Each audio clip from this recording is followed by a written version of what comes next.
Jake, how are you? Hey, I'm great. Thanks for having me. It is a pleasure as always. Congratulations, Jake, on the victory. Congratulations on finally making your MMA debut and looking as good as you did. A couple of days later, are you happy with what you did out there on Saturday? Yeah, I do. I'm very happy. I feel vindicated. To say the last 2 years have been challenging at times is an understatement. So very happy with what happened Saturday. When you say that you feel vindicated, do you feel that way because maybe you got the impression that a lot of people didn't believe that you would actually go through with this? Oh, yeah. A lot of people, didn't think we were serious, thought we were playing games with it. But that's just because they knew me more as Jack Swagger and not Jake Hager, who's wrestled since he was 5 years old. Okay. So you felt like you had something to prove. You had a bit of a chip on your shoulder.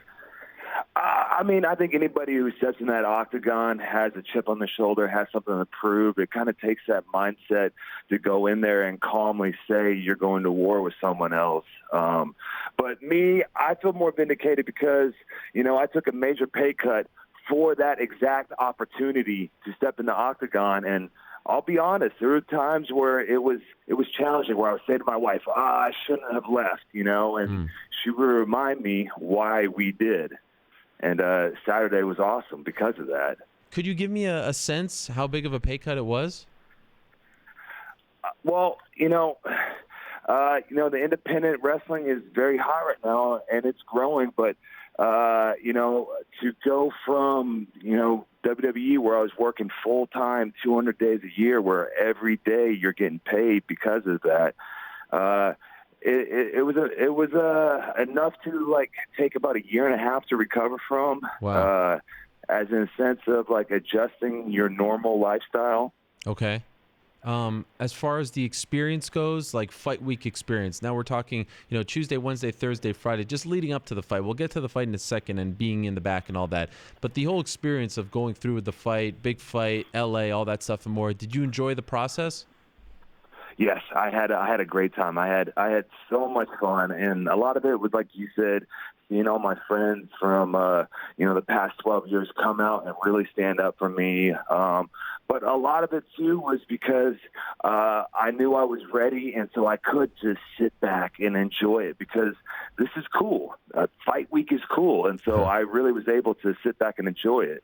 How would you compare the nerves or the feeling that you were, experiencing in the back moments before walking out, an hour or so walking out, to what you would have experienced before a big wrestling event, a WrestleMania or something like that? Obviously, it's a different. You're about to do something completely different. How would you compare the two? You know what? I would compare them similarly. Oh. I definitely relied on my experience, like wrestling at WrestleMania, wrestling at Division I, national championships, on big stages, to get ready, because it's on television, so you can definitely know, you can relate to okay, we're going to be on in 45 minutes, so you know how to set up your warm-up. But then at times there's difference. There's no comparison as far as the pure adrenaline it takes to step in and do war like that and prepare yourself mentally. It's the television part is similar, and then the rest is different. Were you more nervous than you expected?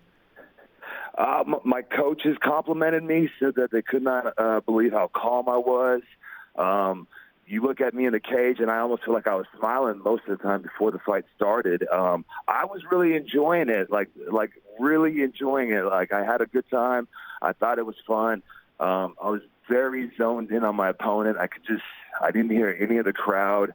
I was just focused on him, and I knew that I was about to go to war and that it was going to be fun.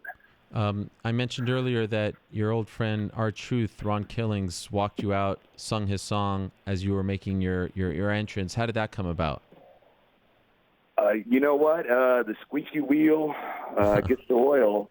So we had the idea when I left, wouldn't that be cool if, you played your music while I came out to do MMA, kind of just sitting around talking about it for so many years now. And so we just asked, and Mr. McMahon graciously, said he didn't have a problem with it. He knew Ron Killings, R-Truth, is a WWE guy and go ahead and promote your music because it's great music. And it was just a cool opportunity where two best friends got to come together. Bellator was awesome about it. They jumped at the chance to do it. And, gosh, man, he looked like a star out there. Yeah, it was very cool. Did you actually speak to Mr. McMahon before the fight, or did he send you a message? What's the story there? Yeah, he just sent me a text message and said, "Good luck, don't lose." Ha ha. What is your relationship like with him these days?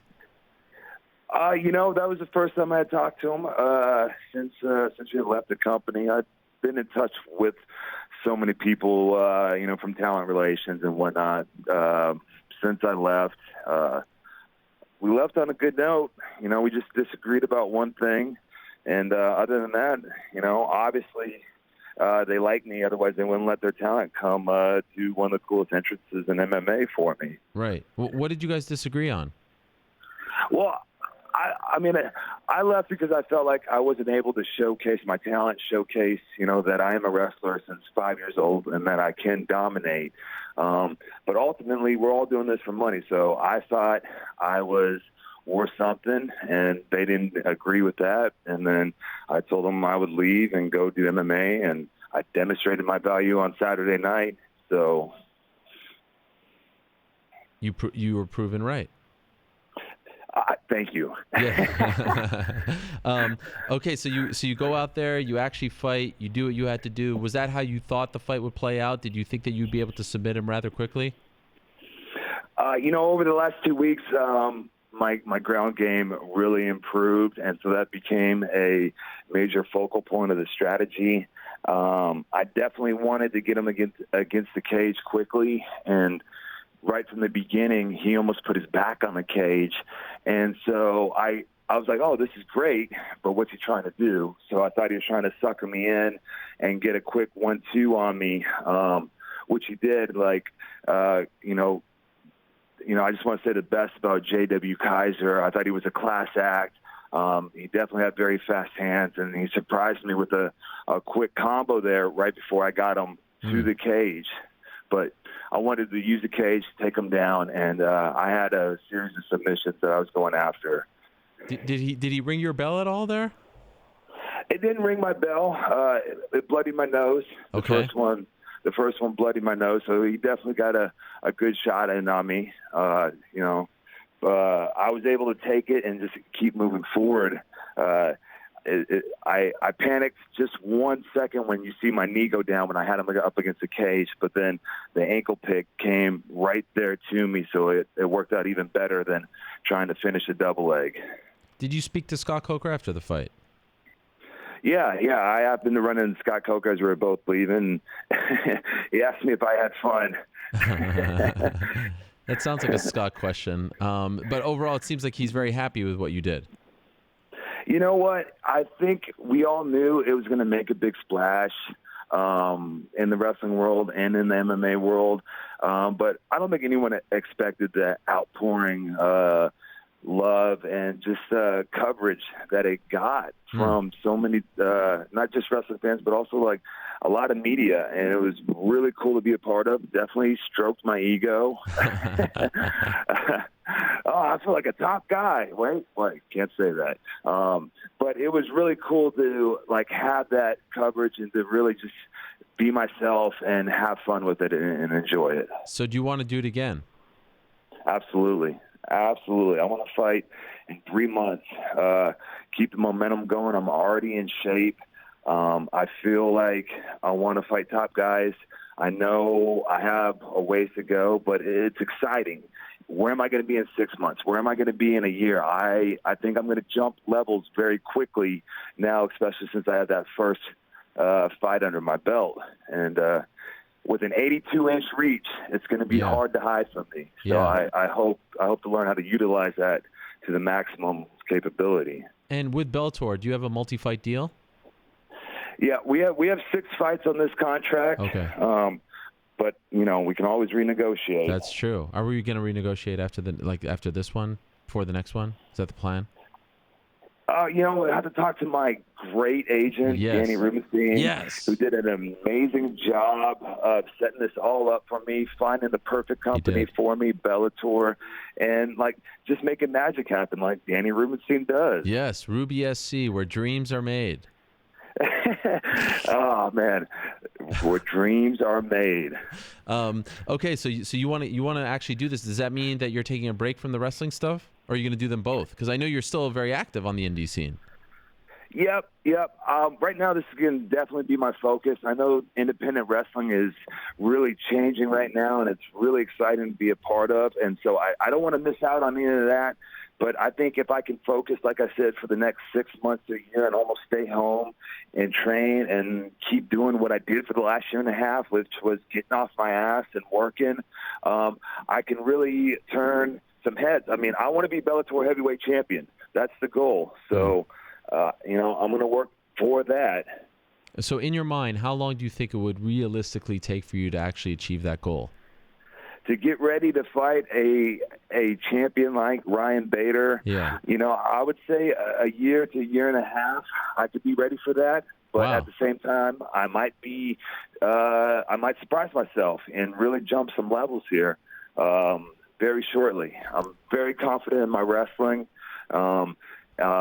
Definitely have areas to improve on in my striking, but I'm honest with myself, and I'm working towards that every day. So it's going to be hard to stop.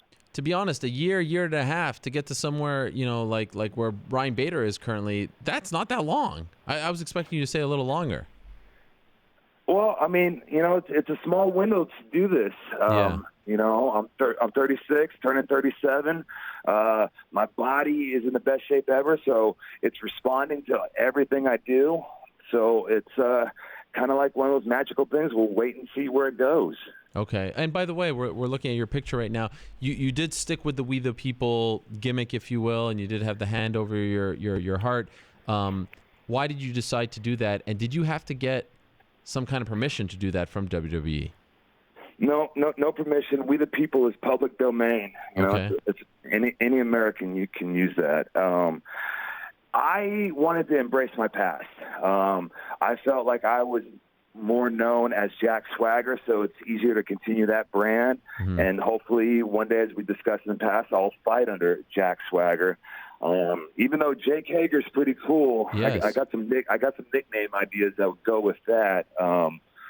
But ultimately, I wanted to embrace my professional wrestling past because I feel like being a professional wrestler has definitely made me a better MMA fighter. I feel like because I wrestled at WrestleMania and some of the biggest arenas in the world, Madison Square Garden, Staples Center, I was able to handle Saturday, even though it was my first fight, I was able to handle it like a pro, go out there, cool as the other side of the pillow, and take care of business.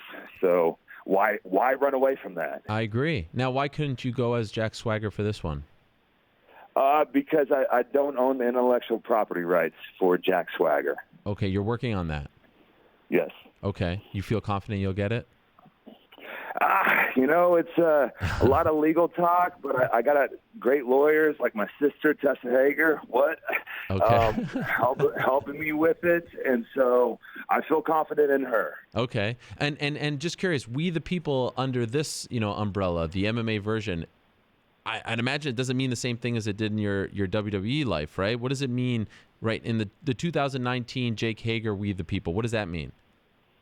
Well, I mean, in this world, I feel like we all need to be nicer to each other. So I feel like we need to come together and, admit that we're all here for the same reason, to live. And so I feel like let's come together. I feel like let's the people come together. Let's not fighting each other. Yes. But let's fight in the octagon. I love it. I love it. And by the way, Bellator is not an octagon. I just want it's a circle, right? So you have to be careful. When we talk about intellectual property, you have to be careful with that one. We don't want to piss off Scott Coker. See, I'm a rookie. Yeah. I'm a rookie, it's Ariel. Okay. You're green, as they say in the business. You're green. You I'll took stick with you, all right? You took a very big step on Saturday. Very happy for you. You did it. Very cool. You came on my show to announce the news many moons ago, over a year ago. Then you actually went through with it. Not only did you go through with it, you submitted the guy in 2 minutes and 9 seconds. Well done, my man. I'm looking forward to seeing where you go from here, how you grow and your next steps and all that. So we'll see you again in around 3 months or so. For now, enjoy the victory. Congratulations, and thanks for coming on this afternoon. Thank you very much. It was a lot of fun, as always. All right, we'll talk to you soon. There he is, Jake Hager, one of the newest faces in Bellator heavyweight. He wins his debut on Saturday night.